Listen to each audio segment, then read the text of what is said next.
So how are you, Odette? How are you doing? I'm good. On an adventure of note, but I'm good. I'm Yeah, good. I'm good. yeah, Yeah. yeah. Uh, and and Lockdown has and been how quite has it something. been? I take people back from the first day they heard about it.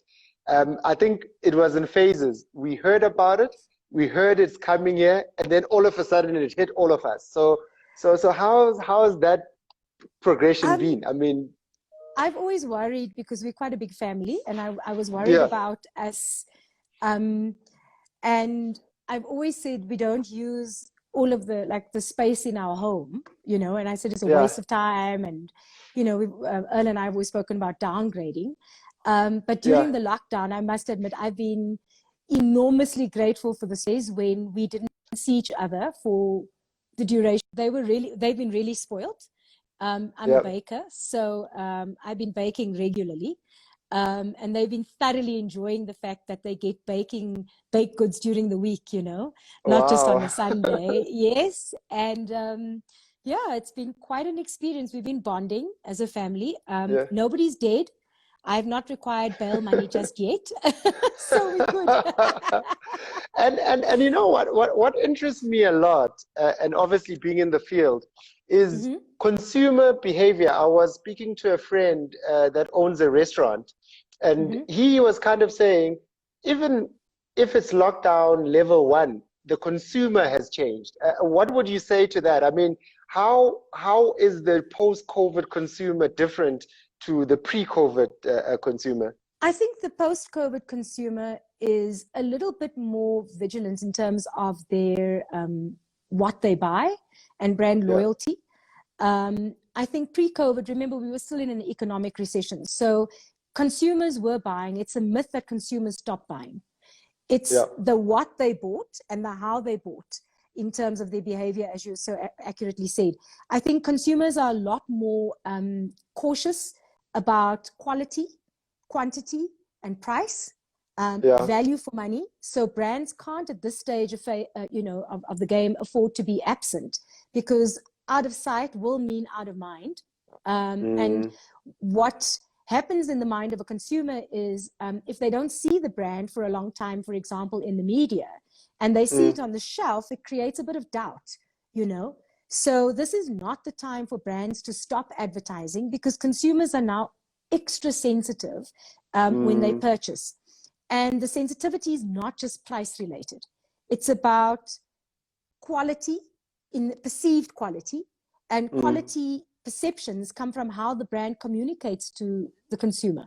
So if the brand Wow. stops communicating, the consumer may very well stop buying the brand, And I um, guess that's what the decision of a lot of brand practitioners and brand custodians are saying.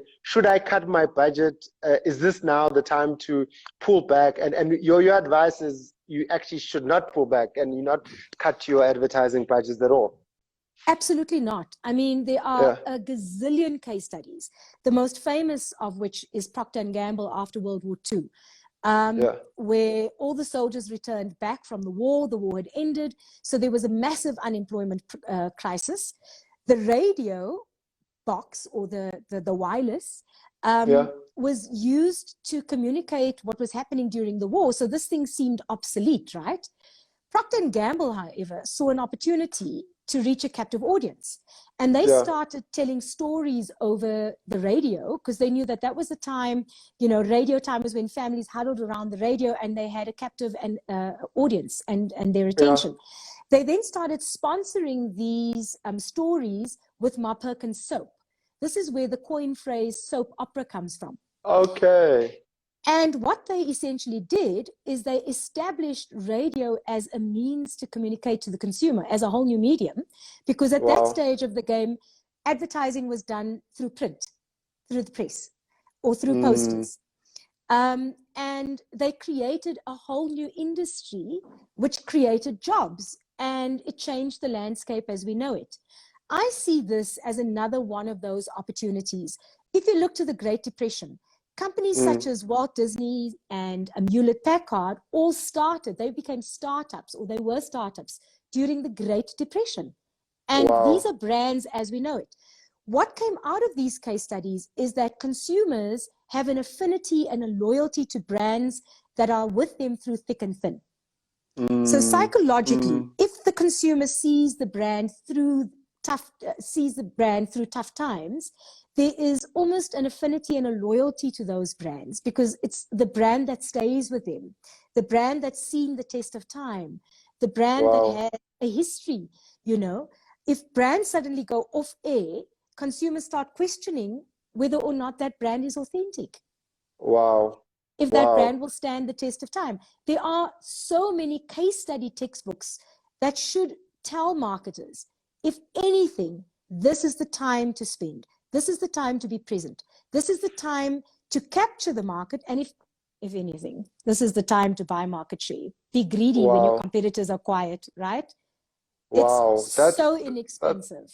That's so profound. I mean, I feel like I'm in a master class. I think that's really profound. But I mean, your love for advertising, where did it all start? I mean, I've never really even asked you this. I mean, how did you get into the industry? Where did it all start? So it started in the early 90s. I've always been a bit of a creative. I've always been a square peg in a round hole. I was that child at school that was always in trouble, wanting to be on the radio, on the school radio station, but always saying the inappropriate things because always, speaking frankly, I went to a convent school and the nuns didn't have an appreciation for that. So I was quickly taken off air. But I was entered into every essay competition, every public speaking competition, every speech and drama thing that happened. I was always involved. And I think that was an inherent talent because the school identified that this was a talent that was award-winning for them. But they didn't identify that this was a talent that I could actually make a career of. And incidentally, I was told that the best career fit for me would be journalism. I couldn't disagree more. Mind you, the way my career has taken a turn now, I don't know, if there was a prophetic word in that. But I actually wanted to be an architect. And I applied for architecture. And the entry assignment was that I had to create a room in 3D with matchsticks. So my ADHD could not sit and stick little matchsticks together. Had they asked me, though, to draw the room, it would have been a different story because I have the ability to draw. I'm a writer, and I can do mathematics. So I guess it was one of those crazy situations where advertising was never an option because it was never communicated to me as an option. The closest thing I got to a marriage between creativity and analytics was marketing. And I ended up studying marketing and then venturing into business management and then going and doing a digital marketing degree from there. So plenty qualifications and bursaries later, here I am from the University of Hard Knocks. And then your entry into the space, was it on client side or was it on agency side? Because I know you agency side actually. Initially I started in a sales department and I was really, really good at putting tender documents and proposals together. Again, my OCD-ness in terms of how something has to be presented, and very creative in how I always made sure that the document was properly balanced. There was, like a pitch document. And I then got headhunted to go and work for an ad agency. And when I got to the ad agency, I was like, hoo-ha, these are my peoples. I'm finally home. These are my peoples. And then, well, the apartheid system didn't quite work in my favor at the time. It was a miserable place to be as a person of color. And I left the ad industry in the 90s, vowing never to return, to be perfectly honest, because it was just such an unpleasant place for a person of color. I was terribly victimized and discriminated against. And yeah, I went and joined the client side of the business and stayed there for the longest time until the opportunity came for me to lead the industry at the ASCA. And I grabbed it with both hands because I was still very passionate about the business. And I thought that that was my opportunity to create real and meaningful transformation and change. And thus started my journey with Tatun Kwenkwe Nkomo to draft and get the MAC Charter written into law, because I felt that transformation can't be a, philosophical objective. It's got to be written into law. It's got to be mandatory, equal opportunity for all participants in the industry, particularly South Africans first, and women. Has got to be compulsory. Can't be negotiable. Wow. Maybe let's take it there, because I think a lot of people, especially in the last few weeks, have been talking a lot about transformation. I think it's something that is at the forefront because of Black Lives Matter.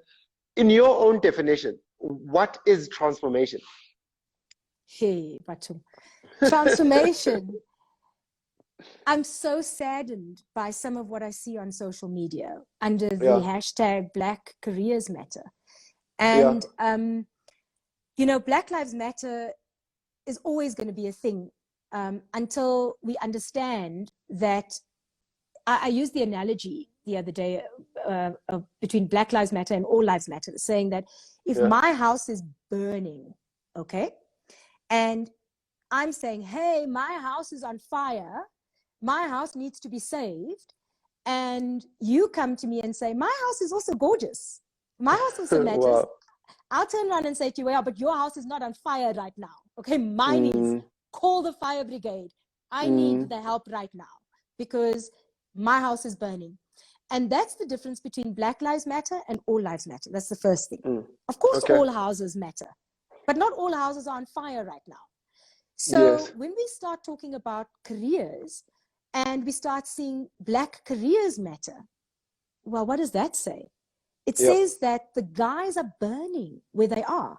And we're not yet at that place where where our ideal was, where all careers matter. We can't say that yet, because some of our Black colleagues are burning in their space.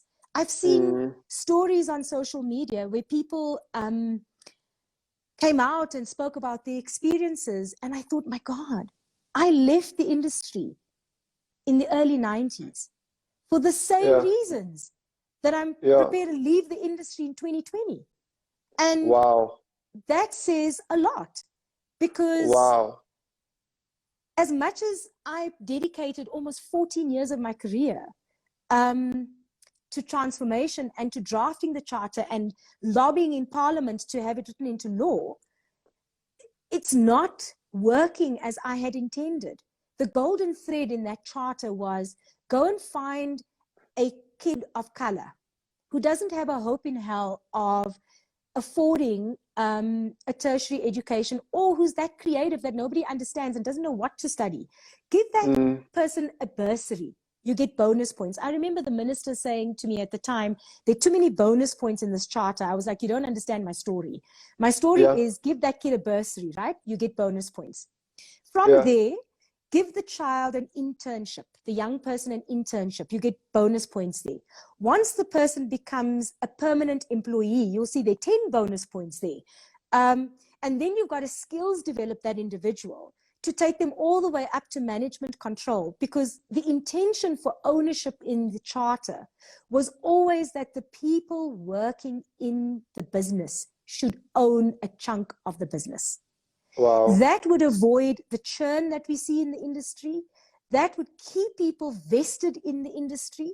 And that would give people an opportunity to have an equal opportunity for economic participation from an entrepreneurial perspective, right? Wow.